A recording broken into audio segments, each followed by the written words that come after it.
Alam mo ba?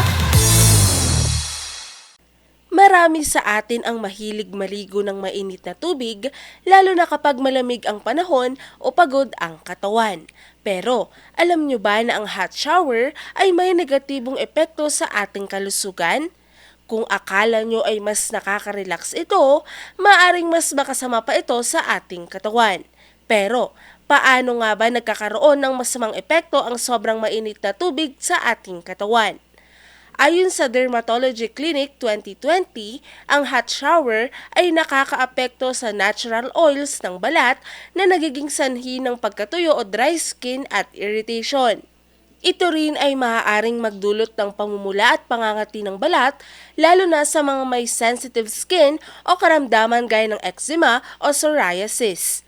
Napag-alaman din na ang mataas na temperatura ng tubig ay hindi lang nakakapinsala sa balat, kundi pwede rin itong magdulot ng problema sa blood circulation at labis na pagkagising ng utak na maaaring magdulot ng hindi maayos na pagtulog.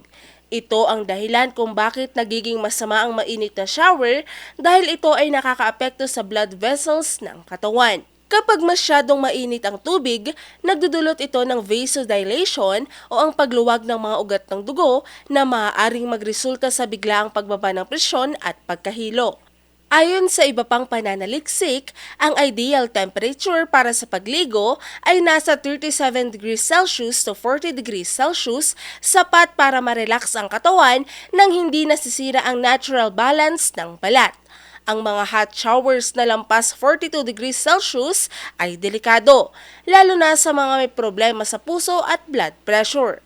May mga pag-aaral din na ginawa ng American Academy of Dermatology na nagsasabi na ang pagligo ng sobrang init na tubig araw-araw ay nagdudulot ng early aging sa balat.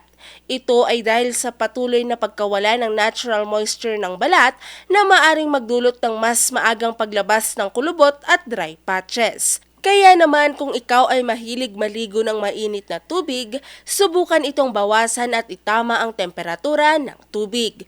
Mas mabuti rin na gumamit ng hydrating lotion pagkatapos maligo para maprotektahan ang balat. Ngayon, alam mo na!